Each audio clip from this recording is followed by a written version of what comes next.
I am that. Talks with Sri Nisargadatta Maharaj. Chapter 55. Give up all and you gain all. There is trouble only when you cling to something. When you hold on to nothing, no trouble arises. The relinquishing of the lesser is the gaining of the greater. Give up all and you gain all. Questioner. What is your state at the present moment? Maharaj. A state of non-experiencing. In it, all experience is included. Questioner. Can you enter into the mind and heart of another man and share his experience? Maharaj. No. Such things require special training. I am like a dealer in wheat. I know little about breads and cakes. Even the taste of a wheat gruel I may not know. But about the wheat grain, I know all and well. I know the source of all experience, but the innumerable particular forms experience can take, I do not know, nor do I need to know. From moment to moment, the little I need to know to live my life, I somehow happen to know. Questioner. Is your particular experience and my particular experience, do they both exist in the mind of Brahma? Maharaj.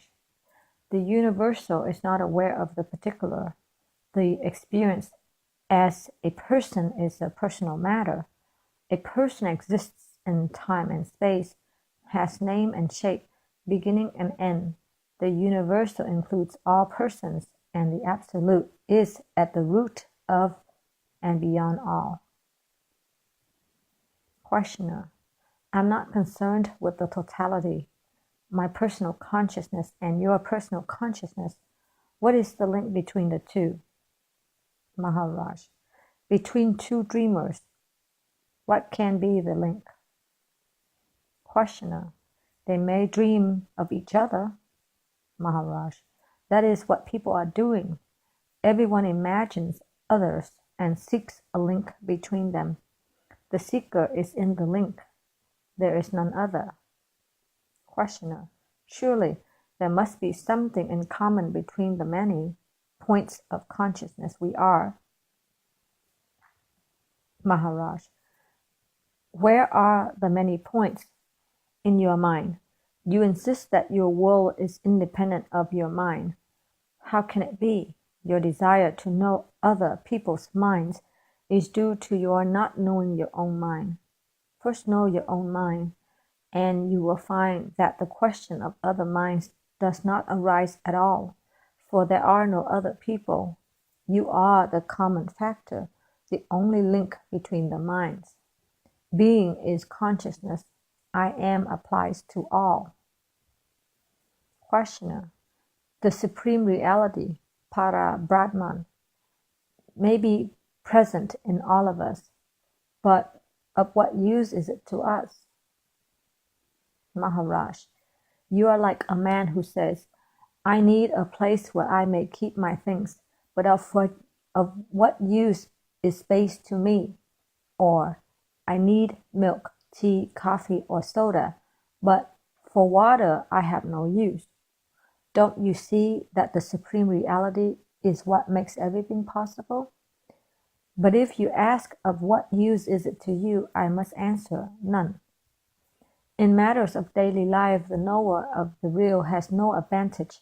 He may even be at a disadvantage. Being free from greed and fear, he does not protect himself. The very idea of profit is foreign to him. He abhors accretions. His life is constant divesting, sharing, and giving. Questioner. If there is no advantage in gaining the supreme, then why take the trouble? Maharaj. There is trouble only when you cling to something. When you hold on to nothing, no trouble arises.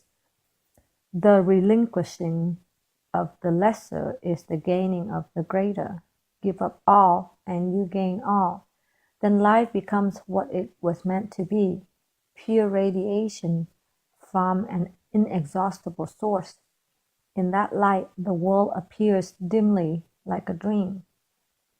Questioner: if my world is merely a dream and you are a part of it, what can you do for me? If the dream is not real, having no being, how can reality affect it? Maharaj: while it lasts, the dream has temporary being. It is your desire to hold on to it that creates the problem. Let go. Stop imagining that the dream is yours. Questioner: you seem to take for granted that there can be a dream without a dreamer, and that I identify myself with the dream of my own sweet will. But I am the dreamer and the dream too. Who is to stop dreaming? Maharaj: let the dream unroll itself to its very end. You cannot help it, but you can look at the dream as a dream and refuse it the stamp of reality. Questioner: here I am sitting before you. I am dreaming and you are watching me talking in my dream. What is the link between us? Maharaj: my intention to wake you up is the link. My heart wants you awake. I see you suffer in your dream, and I know that you must wake up to end your woes. When you see your dream as dream, you wake up, but in your dream itself, I'm not interested. It is enough for me to know that you must wake up. You need not bring your dream to a definite conclusion or make it noble, happy, or beautiful. All you need is to realize that you are dreaming. Stop imagining, stop believing. See the contradictions, the incongruities, the falsehood and the sorrow of the human state, the need to go beyond. Within the immensity of space floats a tiny atom of consciousness, and in it the entire universe is contained. Questioner: there are affections in the dream which seem real and everlasting. Do they appear on waking up? Maharaj: in dream you love some and not others. On waking up, you find you are love itself, embracing all. Personal love, however intense and genuine, invariably binds. Love in freedom is love of all. Questioner: people come and go. One loves whom one meets. One cannot love all. Maharaj: when you are love itself, you are beyond time and numbers. In loving one, you love all. In loving all, you love each. One and all are not exclusive. Questioner: you say you are in a timeless state. Does it mean that past and future are open to you? Did you meet Vashishta Muni, Brahma's guru? Maharaj: the question is in time and about time. Again, you are asking me about the contents of a dream. Timelessness is beyond the illusion of time. It is not an extension of time. He who called himself Vashishta knew Vashishta. I am beyond all names and shapes. Vashishta is a dream in your dream. How can I know him? You are too much concerned with past and future. It is all due to your longing to continue to protect yourself against extinction. And as you want to continue, you want others to keep you company. Hence, your concern with their survival. But what you call survival is but the survival of a dream. Death is preferable to it. There is a chance of waking up. Questioner: you are aware of eternity, therefore you are not concerned with survival. Maharaj: it is the other way around. Freedom from all desire is eternity. All attachment implies fear, for all things are transient, and fear makes one a slave. This freedom from attachment does not come from practice. It is natural when one knows one's true being. Love does not cling. Clinging is not love. Questioner. So there is no way to gain detachment? Maharaj. There is nothing to gain. Abandon all imaginings and know yourself as you are. Self-knowledge is detachment. All craving is due to a sense of insufficiency. When you know that you lack nothing, that all there is you and yours, desire ceases. Questioner. To know myself, I must practice awareness? Maharaj. There is nothing to practice. To know yourself, be yourself. To be yourself, stop imagining yourself to be this or that. Just be. Let your true nature emerge. Don't disturb your mind with seeking. Questioner. It will take much time if I just wait for self-realization. Maharaj. What have you to wait for when it is already here and now? You have only to look and see. Look at yourself, at your own being. You know that you are, and you like it. Abandon all imagining, that is all. Do not rely on time. Time is death. He who waits dies. Life is now only. Do not talk to me about past and future. They exist only in your mind. Questioner. You too will die. Maharaj. I am dead already. Physical death will make no difference in my case. I am timeless being. I am free of desire and fear because I do not remember the past or imagine the future. When there are no names and shapes, how can there be desire and fear? With desirelessness comes timelessness. I am safe because what is not cannot touch what is. You feel unsafe because you imagine danger. Of course, your body is is complex and vulnerable and needs protection, but not you. Once you realize your own unassailable being, you will be at peace. Questioner. How can I find peace when the world suffers? Maharaj. The world suffers for very valid reasons. If you want to help the world, you must be beyond the need of help. Then all you're doing as well as not doing will help the world most effectively. Questioner. How can non-action be of use where action is needed? Maharaj. Where action is needed, action happens. Man is not the actor. His purpose is to be aware of what is happening. His very presence is action. The window is the absence of the wall, and it provides air and light because it is empty. Be empty of all mental content, of all imagination and effort, and the very absence of obstacles will cause reality to rush in. If you really want to help a person, keep away. If you are emotionally committed to helping, you will fail to help. You may be very busy and be very pleased with your charitable nature, but not much will be done. A man is really helped when he is no longer in need of help. All else is just futility. Questioner. There is not enough time to sit and wait for help to happen. One must do something. Maharaj. By all means do, but what you can do is limited. The self alone is unlimited. Give limitlessly of yourself. All else you can give in small measures only. You alone are immeasurable. To help is your very nature. Even when you eat and drink, you help your body. For yourself, you need nothing. You are pure giving, beginningless, endless, inexhaustible. When you see sorrow and suffering, be with it. Do not rush into activity.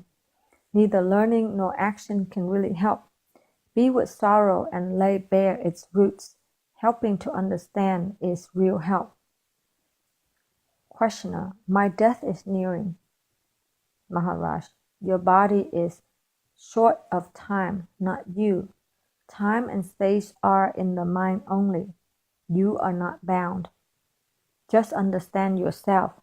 That itself is eternity.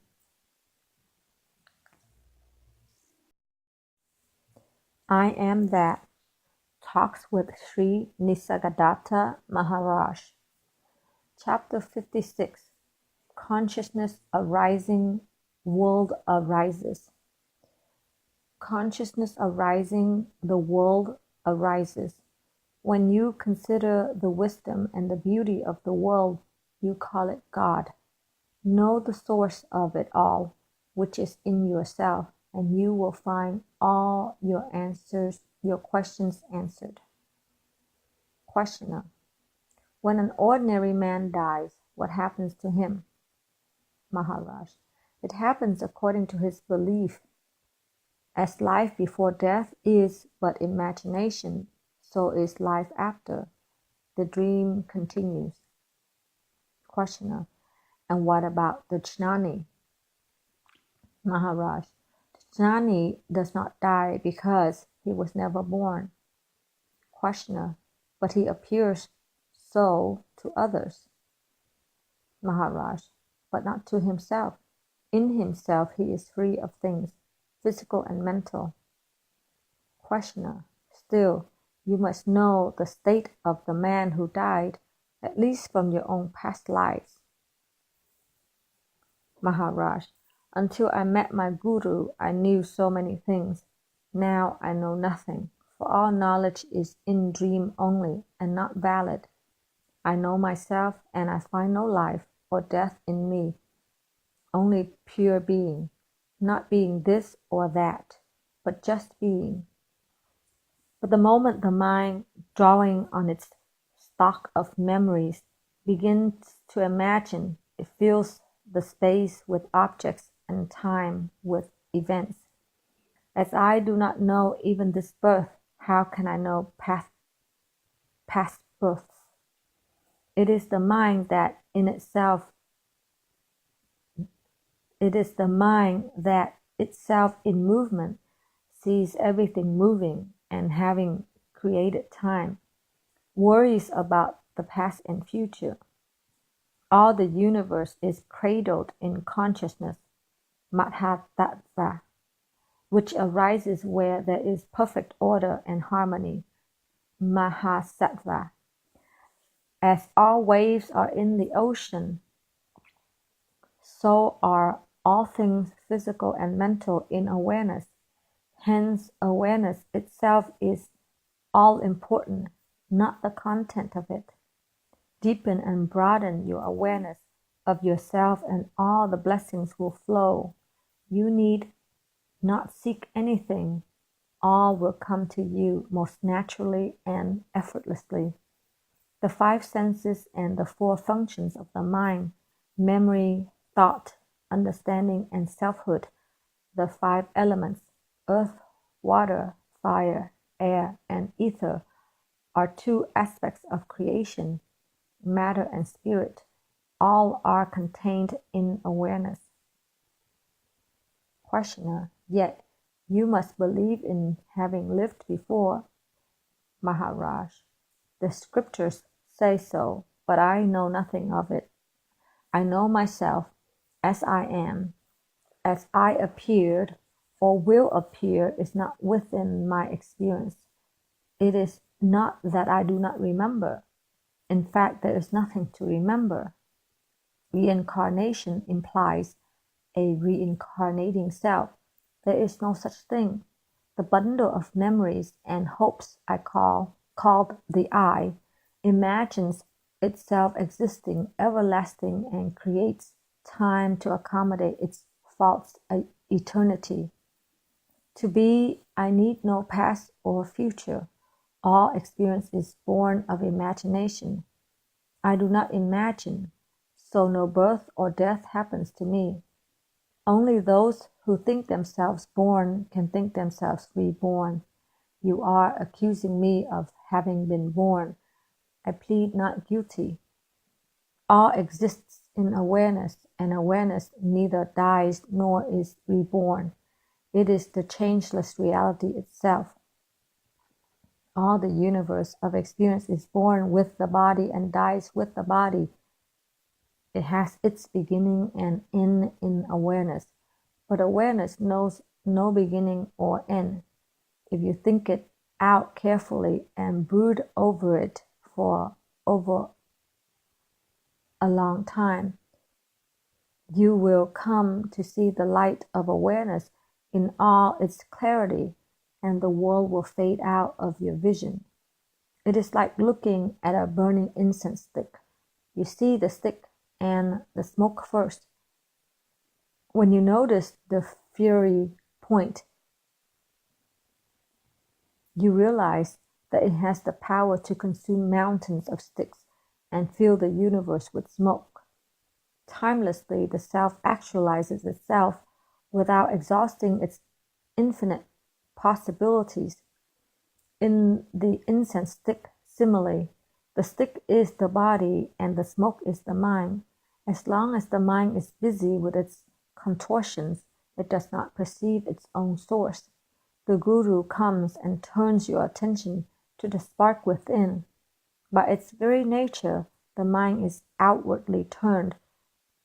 It always tends to seek for the source of things among the things themselves. To be told to look for the source within is, in a way, the beginning of a new life. Awareness takes the place of consciousness. In consciousness, there is the I who is conscious, while awareness is undivided. Awareness is aware of itself. The I am is a thought, while awareness is not a thought. There is no I am aware in awareness. Consciousness is an attribute, while awareness is not. One can be aware of being conscious, but not conscious of awareness. God is the totality of consciousness, but awareness is beyond all, being as well as not being. Questioner: I had started with the question about the condition of a man after death. When his body is destroyed, what happens to his consciousness? Does he carry his senses of seeing and hearing along with him, or does he leave them behind? And if he loses his senses, what becomes of his consciousness? Maharaj: senses are mere modes of perception. As the grosser modes disappear, finer states of consciousness emerge. Questioner: is there no transition to awareness after death? Maharaj: there can be no transition from consciousness to awareness, for awareness is not a form of consciousness. Consciousness can only become more subtle and refined, and that is what happens after death. As the various vehicles of man die off, the modes of consciousness induced by them also fade away. Questioner: until only unconsciousness remains? Maharaj: look at yourself talking of unconsciousness as something that comes and goes. Who is there to be conscious of unconsciousness? As long as the window is open, there is sunlight in the room. With the windows shut, the sun remains. But does it see the darkness in the room? Is there anything like darkness into the sun? There is no such thing as unconsciousness, for unconsciousness is not experienceable. We infer unconsciousness when there is a lapse in memory or communication. If I stop reacting, you will say that I am unconscious. In reality, I may be most acutely conscious but unable to communicate or remember. Questioner: I'm asking a simple question. There are about 4 billion people in the world, and they are all bound to die. What will be their condition after death? Not physically, but psychologically. Will their consciousness continue? And if it does, in what form? Do not tell me that I am not asking the right question, or that you do not know the answer, or that in your world my question is meaningless. The moment you start talking about your world and my world as different and incompatible, you build a wall between us. Either we live in one world or your experience is of no use to us. Maharaj, of course we live in one world, only I see it as it is while you don't. You see yourself in the world while I see the world in myself. To you, you are born and die, while to me the world appears and disappears. Our world is real, but your view of it is not.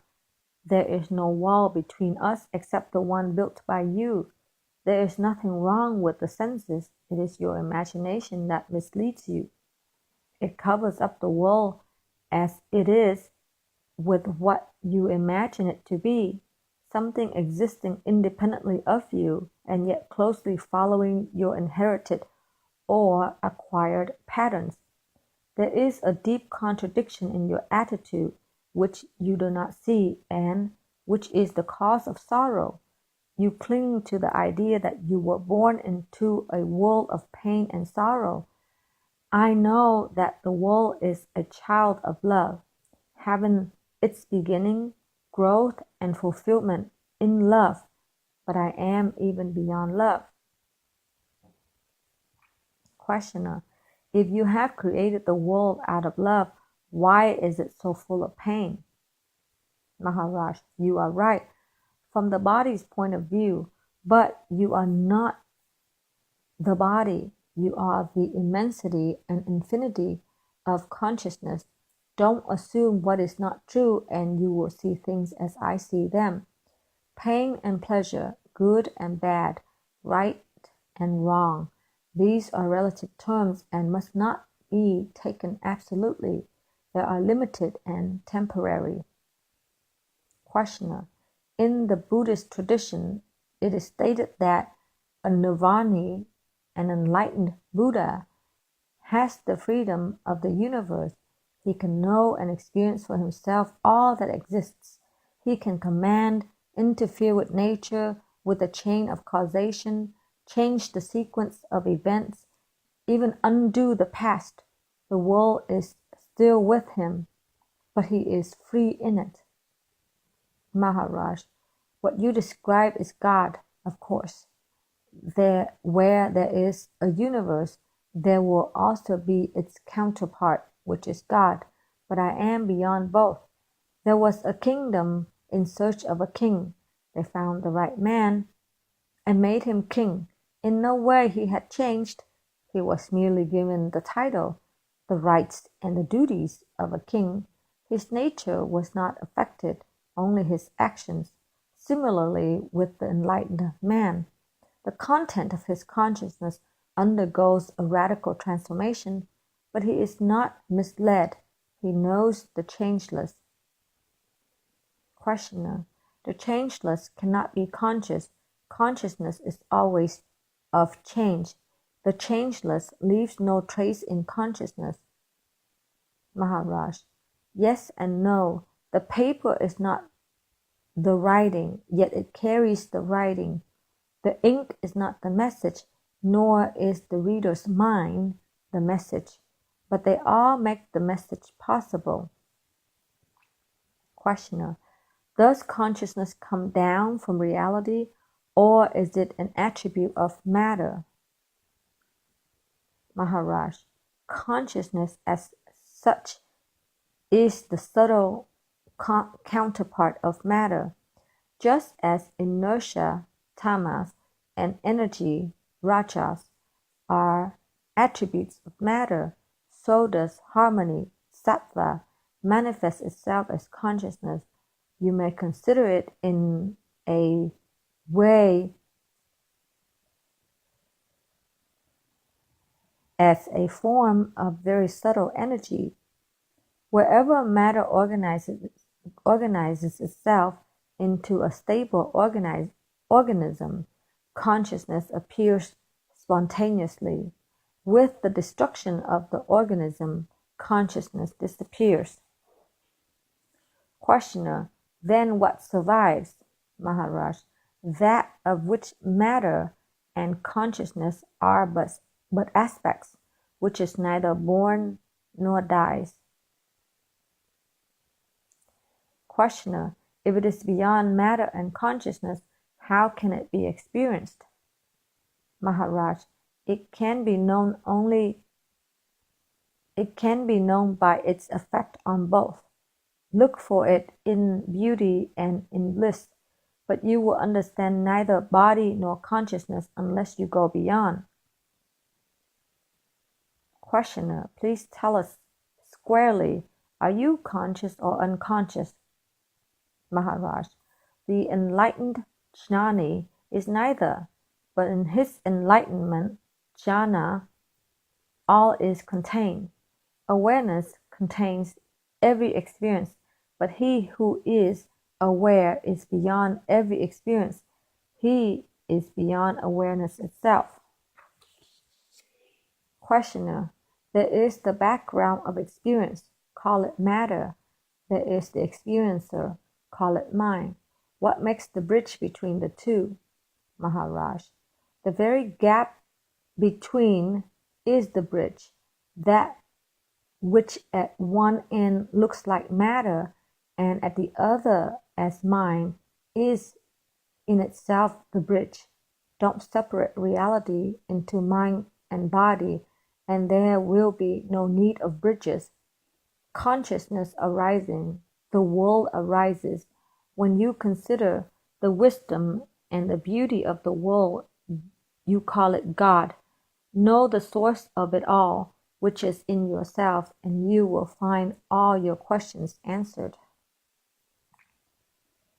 Questioner: the seer and the seen, are they one or two?